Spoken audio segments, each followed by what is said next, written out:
They said this cream would make my tongue bigger. But when I put it on, it started to burn. So I tried to cool it down by splashing some water on it, but that just made it spread to my balls. Jesse, what did you do? Hello, friends. Trace amounts of science. Looks like we've got a couple of Neckbeard one-offs lurking in my personal subreddit r/ReddX read, so I figured I'd knock those out today. Why not? The first one really caught my eye with this title, so let's get into it. I'll show you what it is. Neckbeard gets chemical burns on his junk. I'm sold. Already, I'm there. Nice to meet you, Beard Manager. Hello, ReddX and company. Hello! Well, I recently discovered the channel while looking for something to listen to while at work and decided to share some stories of my encounters and experiences with neckbeards and the neckbeard adjacent. Well, what's your work, may I ask? Is that a bit too forward? I'm not sure. Maybe we'll get into it. I'm glad the algorithms do work, though. A lot of people like to listen at their place of employment, and I find that flattering. These will likely be short-form stories, but I have some that could turn into longer sagas if Red would do me the honor of letting me powder his spine. Yeah, I'll let you do it, but not in the weird way. Today's short story goes back a decade to my high school days, where I found myself a neckbeard among other neckbeards. Yeah, it's like finding a needle in a stack of needles. What are the odds? Our cast of debaucherous characters includes OP, a sheltered, nerdy, overweight good boy that never wanted to find or get into trouble. Call me Gus because I had to manage these two. I could live with Gus. Often I default to OP, just because it's easier for people to listen to. Walter is a lanky ginger with a ponytail that has not showered since elementary school. Impressive. His greasy, wet skin was similar to that of a frog. Watched way too much anime and had a bad case of main character syndrome. As does tend to happen when people watch too much anime. I don't know what it does, it like adjusts some wiring in your brain or something. Anime fans built different every time. But yeah, Walter sounds like an absolute nightmare with his greasy, slick skin. There was also Jesse. Oh, Gus, Walter, I see what you're doing here. Yes! Come on! Ah! Yes! It's all fallen into place. This guy lived and breathed video games. His dad tried grounding him, and he revealed to us a hollowed out book where he hid a spare Nintendo DS. It's kind of ingenious, actually. Just don't ever get caught with it. He was an addict in the rawest form. No shower, no brushing teeth. Hell, I don't even think he ate unless I bought him lunch. Dude was like a cracked out golem over his Pokemon games. To be honest, I feel bad for him, because hindsight, dude probably has mental issues and needed proper guidance and parenting, but he was getting neither. Yeah, so he found his form of escapism, and boy, he really tried to escape. Unfortunately, there is no escape. You have to keep one foot in reality at all times. I feel like maybe I could vibe with Jesse a little bit, depending if we're interested in the same games. Pokemon, yeah, we are. He's not a Gen 1er type of guy, is he? Oh, pig disgusting. I'm just gonna tell a few short stories about these goobers as I recall a non-linear stream of memories that stood out over the years. Hope you enjoy. Hell yeah, stream of consciousness post. My first story took place in sophomore year. In those days, hormones were raging in everyone, and we were all at one time or another completely quote-unquote down bad.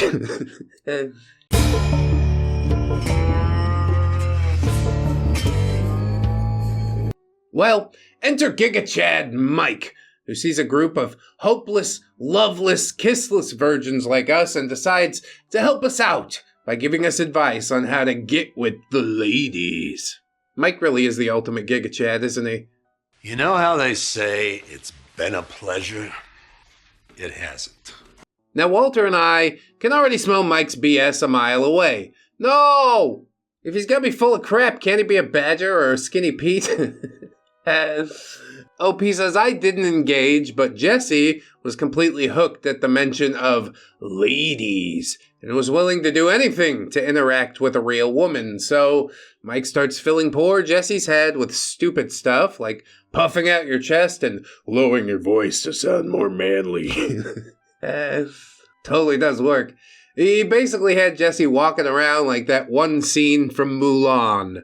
Elijah, if you please. Sorry you had to see that, but you know how it is when you get those, manly urges. Poor Jesse, that's good casting. He is the innocent. He's being led astray by both Mike and Walter in some capacity, I guess. Anyway, no matter how much Walter and I tried to reason with Jesse, he kept denying that Mike would do him dirty. They aren't laughing at us, Precious. They're just giggling because I make them nervous. That an alpha like me would even take interest in them, he'd say. Yeah, that's what it is. That sort of throwback to the Bobby Hill episode that we did recently. You could drive yourself crazy trying to figure out all the reasons women are laughing at you. There was no saving Jesse from Mike's influence. Man was lost in the fantasy of miladies, swooning and blushing at his mere presence. I mean, in high school, a whole lot of interactions are just giggling. But yeah, at some point we have to push past the giggling stage and actually have a conversation. Or what resembles a conversation when your world is that small. They really were the good old days, weren't they? Well, after a few days of all this, I caught Mike giving Jesse some new advice. Oh, women can tell when a guy has a small pecker, bro. You gotta make it better. And I'm gonna tell you a secret, easy way to do it. So you can have an alpha gigadog like mine. All you need to do is put muscle rub on your junk. It'll make it swole as hell, man. I already got you a tube. Get growing. Yeah, because I guess it is a muscle, technically. And it does get sore from all the jerky motions and whatnot. Cool, thanks for looking out. To not put two and two together, I don't know, Jesse definitely is missing a couple screws. Now, for the uninitiated, Muscle Rub is a medical cream that you rub into your skin for pain relief. It has a warming effect to the applied area. It should not be used in sensitive areas, such as the crotch. This is pro tips for life. I hope you're all writing this down. I tried to warn Jesse, but he claimed that I was just jealous because Mike took such an interest in helping him get laid, and OP's still a loser. To which OP got fed up and left him to go learn a very painful lesson. And one that he will have definitely earned, no less. So cut to the next morning. I get to school an hour early to hang out with the guys before class. Just some gaming with the boys, no big deal. I'm on my way to our meeting spot when Walter comes running up to me saying, Dude, this is so bad. You gotta get to the library.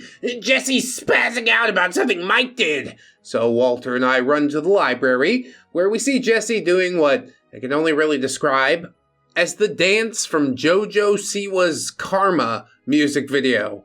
Yeah, that is a very specific reference that I have no idea what we're talking about.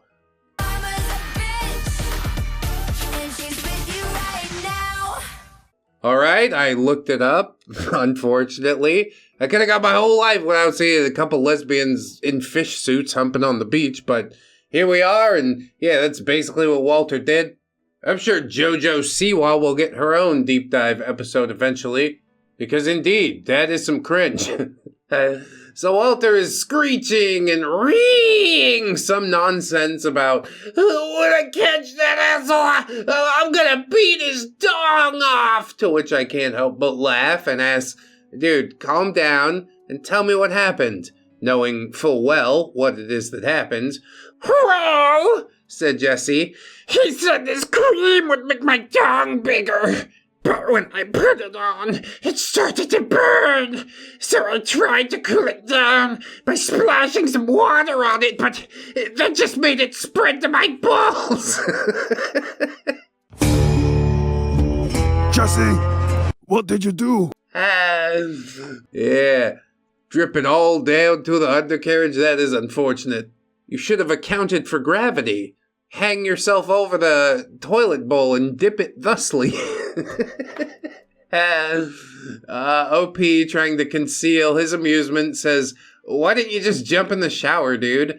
I couldn't! He did it in the school bathroom! Jesse started to spaz again. I had to wait till I got home to shower, and when it did, it just spread even more. It dripped into my gooch and it lit up my... Jesse suddenly stopped talking as he stared off into the distance, the look on his face telegraphing his next move. He's just having a Vietnam flashback to the icy hot ding-dong shower night.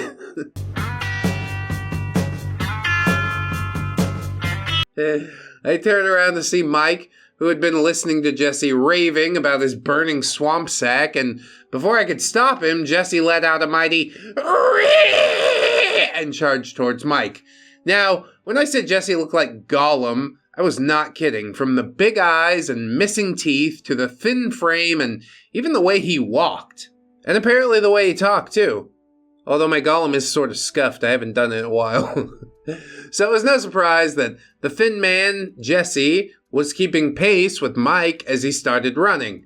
I then saw Jesse pull an absolutely cool move. He took off his backpack and threw it ahead of him, causing Mike's legs to get caught up in the straps, and he fell face first onto the concrete.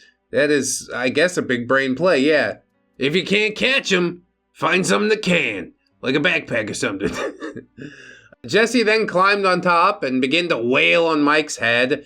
The lack of any body fat to cushion Jesse's knuckles as they rapidly clacked into Mike's skull could be described as that wood clapping sound from the Japanese "yo" meme.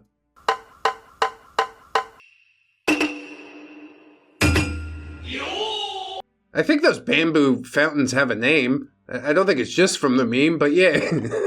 Sure, why not? At this point, the teachers came to break up the fight, and my instincts told me to get out of Dodge, so I grabbed Walter and ducked into the library. As the door closed and the boys were dragged away, I could hear Jesse screaming, "Oh, my foreskin still burns!" That's how I learned that Jesse was uncut, I guess. Hope y'all laughed and cringed, and if you guys want, I have more stories for you. Well, yeah, I'd like to hear more about Walter. All he did was inform you that Jesse had applied the cream. But overall, yeah, I mean, chemical birds. I'm glad we didn't get to the point where you started describing the skin flaking off of his nethers. But now I've just said it out loud and put that mental image into all of our heads, so you're welcome, I guess. Definitely an interesting story. I don't know anybody that would have actually fallen for this.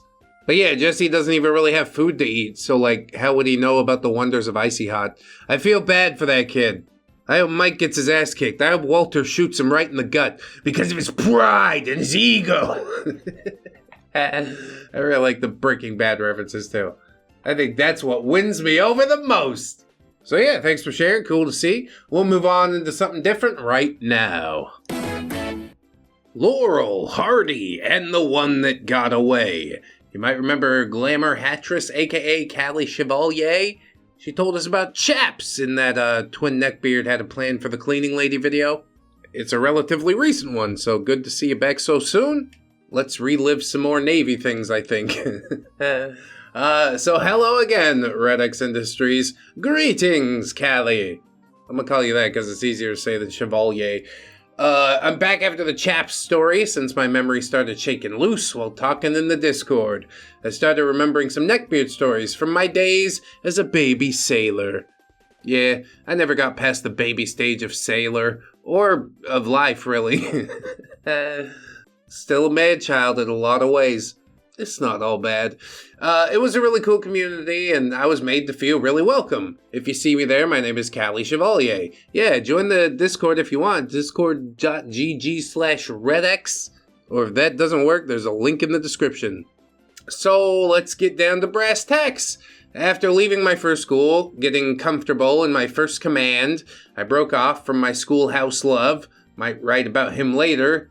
Thinking about calling him Cowboy Beard. Well, yeehaw, giddy up. I was making new friends and picked up playing Magic the Gathering. Not a bad hobby.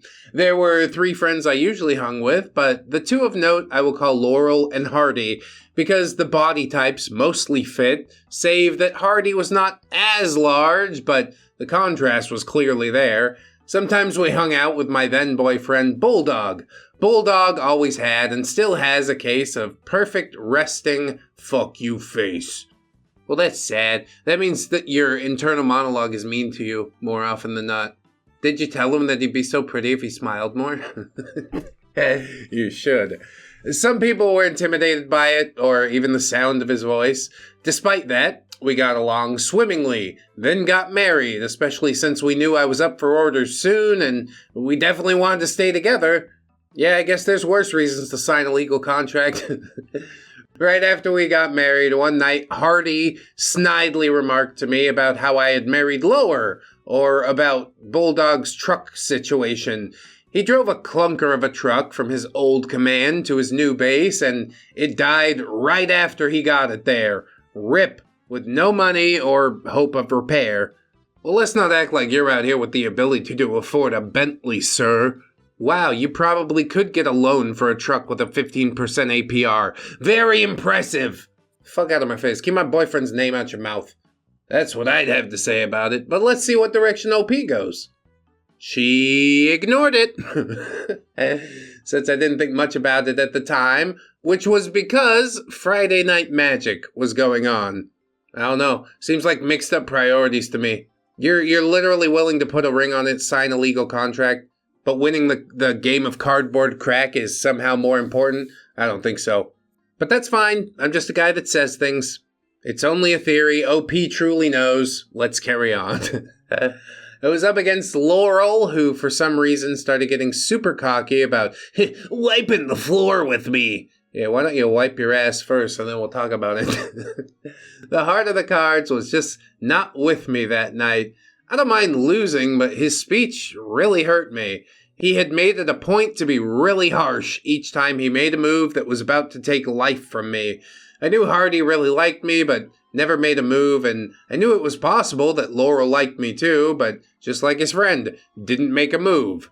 Yeah, instead he's going about it in like the 4th grade way, just antagonize her until she likes you back.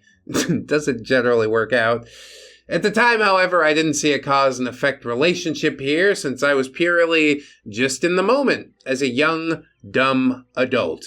I might have entertained a date if they asked before, but I don't know, no guts, no glory. Yeah, it's much more healthy to just get super passive-aggressive about it. I mean them, of course, not OP. Whatever. After my destruction, one of my friends there, who was admittedly a neckbeard, due to size and loneliness mostly, saw that I was upset. I'm going to call him Uncle Boros, because he did take on that sort of role. He saw I was upset, and of course he asked, "Callie, what's wrong?" I told him that my friends were being mean to me, so he holds out his hand and says, "Give me your deck, darling." Forgive the nerding to follow, but you need a tiny bit of background about this deck, starting with that I love playing black. You can tell so much about a person from their preferred magic color. And that right there, that's some good fucking edge. You give me some zombies! Oh wait, I silenced and counterspelled everything with my blue-white deck. No, really, I mostly lose at Magic. But it's still fun, though. Just make it as annoying as possible. This deck was returning to Ravnica, running a Black Devotion deck that Uncle Boros had helped me build. I say helped, but I actually mean I bought the cards, and he pretty much assembled it for me based on what I wanted. The deck was particularly monstrous, using the Grey Merchant of Asphodel and Whip of Ouroboros as a combo. Actually, I'm going to do the research. We'll throw the cards up on screen. First is the Grey Merchant of Asphodel. 2 attack, 4 defense zombie creature. When it enters the battlefield, each opponent loses X life, where X is your devotion to black. Devotion being the black and the mana cost of permanents that you control. Then you got Whip of Ouroboros, legendary enchantment artifact. Its passive effect is creatures you control having lifelink, but when you tap it, you can return the creature card from the graveyard to the battlefield. So essentially, yeah, you bring the Grey Merchant back from the dead. Do some direct damage to your opponent just by playing a card. It's a pretty impressive combo, I'd say. In only a few turns, Uncle Boros had Laurel licking some fresh wounds to his ego, muttering, "Gay merchant." Uncle Boros made my earlier defeat look like a skinned knee in comparison. He handed me my deck back with a smile after smiting my enemies with such ease. I gave Uncle Boros a massive hug and thanked him for helping me, which gave me the courage to write an email to both Laurel and Hardy. I told them they were being jerks, and whether they liked it or not, Bulldog was my husband, so I would not deal with their shit behavior. They both apologized and stayed friends until we grew apart over time. Yeah, I guess that's how you save face. And I am glad that you stood up to them eventually. In the moment, if you let it slide, I guess I forgive that. It's not the direct confrontation that I thrive on, but a strongly worded email is sometimes more effective. Yes. As for what happened with me and Bulldog, well, there was a lot that happened. I got shipped off to Bahrain for a year since he had to finish off the orders where we met. This kind of sucked, but it was done, so our rotation dates would match up. I came back to the States and we went to San Diego together. We got custom rings made for Liliana of the Veil for me and Jace Berlin for him instead of the ring he originally proposed with, which is another story altogether, and I'll post that if there's interest. We're still married to this day, but his nickname isn't Bulldog anymore. He's evolved to Shadow Bunny, and as of last November, we've been married 10 years. Damn, proud of you! I didn't assume it would stand the test of time, but I guess only 50% of marriages end in divorce. You found one worth keeping, and hey, I know what that's like. Hold on real tight. Treat each other extra double plus good. I started thinking about this story after musing over all the people that probably didn't want us to get or stay together, along with the challenges of him being in Japan for the last 2 years. Now he's conked out in bed after getting in at almost midnight last night. He's still got a fuck you kind of face, but it's still my favorite. Thanks for reading my last story, ReddX, and I hope you like this one too. Have a good one and make it a great one. Oh, I like that, kicking it up a notch. I wish y'all love, happiness, and bendy straws to drink from the skulls of yo enemies. Lates. Why don't you think about the turtles, LP? They're always out there gagging on bendy straws. So stupid. God damn it, I thought I got rid of you! Try telling that to McDonald's, bitch! They got like 3 billion of me! The story itself, a little bit of Magic the Gathering nerd cringe, but that's sort of the foundations of this channel, isn't it? Laurel and Hardy were both just, sort of beta orbiters. They were waiting for their chance, when in reality, the chance came and went every single day that you hung out with them. But they never bit the bullet and tried to shoot their shot. So yeah, it's their own fault in the end. But of course they can't blame themselves because that would shatter their fragile worldview. That would require them to look inwardly, which frankly we're just not capable or willing to do. We see it often, I love to hate it. Some nice light cringe. But let's see what else we can make happen here. I dated a gaming genius neckbeard who only drank Fanta. Yeah, that's some good cringe. Some nice bookend of cringe in this episode. I just stumbled onto this sub and thought I'd share my own experience of dating a neckbeard. Was he a juggalo beard? Or he just legitimately likes Fanta? I think most people like it because it's cheap, isn't it? Wait, no, that's Fago. The Fanta has the Fanta girls. They gotta pay the Fanta girls. Don't you wanna say that? It doesn't keep me up at night, but it helps me poo. That's why you'll buy it at a premium. They're on jet skis. Fucking buy it. So all this happened when I was about 17 to 18. I'm 24 now and have my life in order. But back then, probably not so much the case. I went to a girls-only school my entire life and was terribly shy, nerdy, and introverted, so my experience with boys was limited, to say the least. Don't get me wrong, I had good friends and went out to parties with them and stuff, but I was never really comfortable with all of that. I mean, we all grow at different rates. I think that's just fine, especially if you don't have the experience. Seems a little bit crazy to me to send people to a school of a specific gender. It didn't work out so well for old Elliot Rodger, now did it? Some of these formative experiences are worth having, is what I'm saying.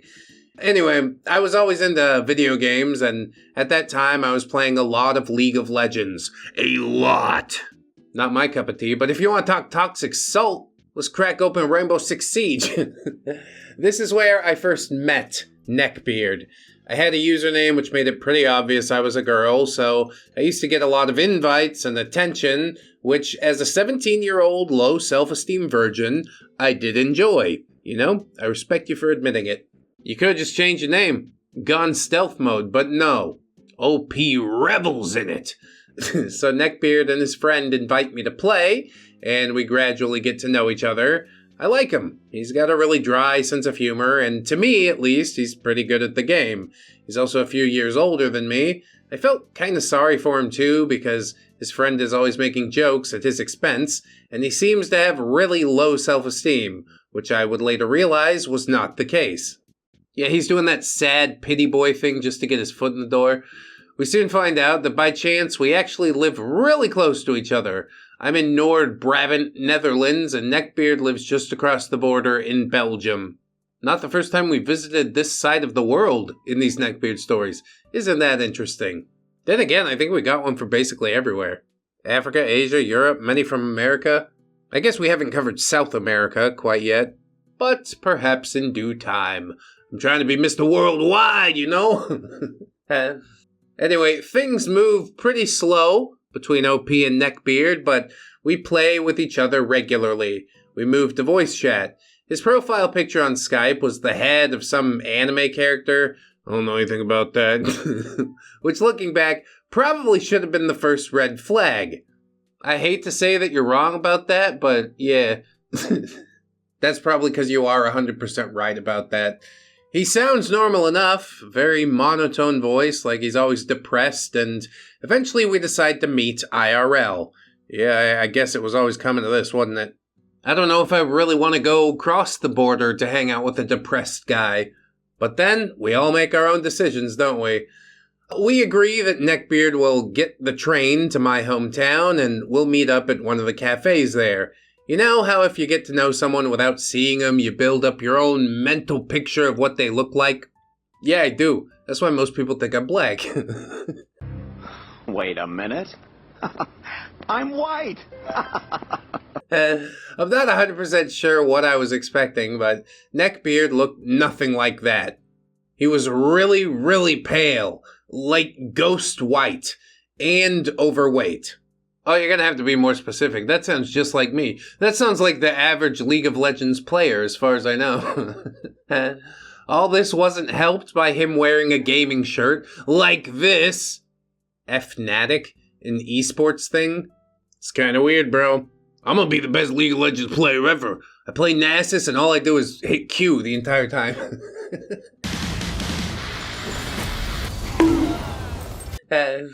The shirt was a few sizes too small for him, and he also had on cargo shorts, of course. Did he keep a portable console of some sort in his pocket? Because I do. His neck and chin was covered in a puby fuzz, like he just left it to grow. I really don't think he had ever shaved or touched it in his life at that point. He was also cripplingly awkward and shy, although I guess I'm not much better. So we spent a good half hour on some cringy small talk. Yeah, what do? Sit here and talk about League of Legends, I guess? I told you, I play Nasus. All I do is press Q. It's all I'm good at. Later into the round, though, it does get kind of crazy.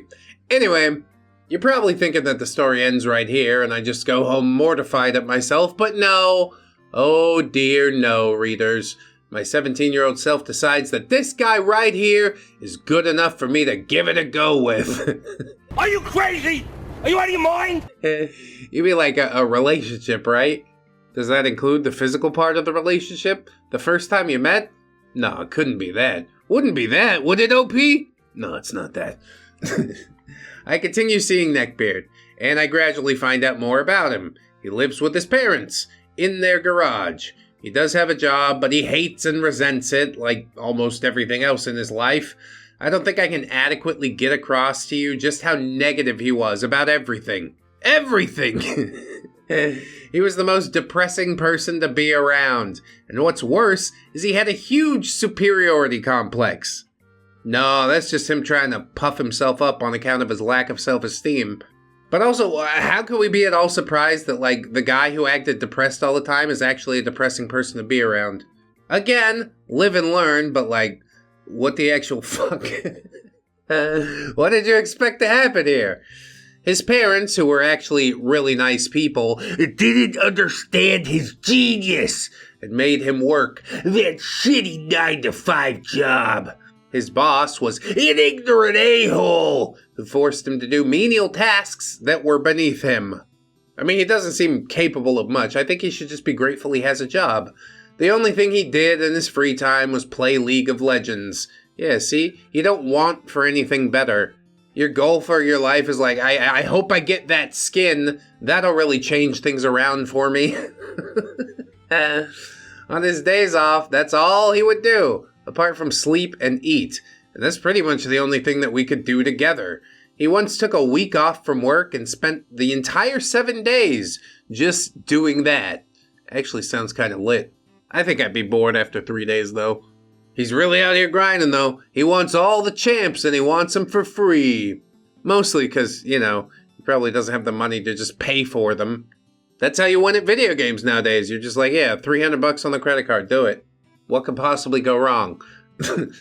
Neckbeard's diet was bad, of course. Like, really bad. I don't think I ever saw him drink water. He subsisted entirely on Fanta. He had several huge bottles of it stocked in his mini fridge. Were they like different flavors? I guess he didn't have a preference really. As long as it's Fanta, that's your fruit allotment for the day. Like 6 to 8 servings of fruits and vegetables. I had 3 gigantic bottles of Fanta. I think I'm good. For food, he had stuff like, I don't know, burgers and fries, but I don't think he ever saw a salad or a vegetable. Once I got him to try a piece of broccoli, and he made a face like he just ate a lemon and actually gagged. Man, his parents failed the hell out of him, Even as the events of the story are unfolding, they're enabling his behavior. I'm sure they seem like nice people, but maybe a bit too nice, if you know what I'm saying. So this is dragged on long enough. If there's any interest, I can relate how the romantic side of things went with Neckbeard. Also, he believed in some crazy conspiracy theories. He thought the Earth was flat, for instance. Virgin flat Earth believers, Chad donut Earth believers, and of course the ultimate Giga Lad Velociraptor Earth believers. I mean, when you spend all day doing nothing but playing League of Legends, your brain does sort of rot out, doesn't it? I'm not surprised that he's a flat earther. I'm not surprised by anything at this point. Except for the fact that he's still alive, walking around, having, I don't know, some sort of existence.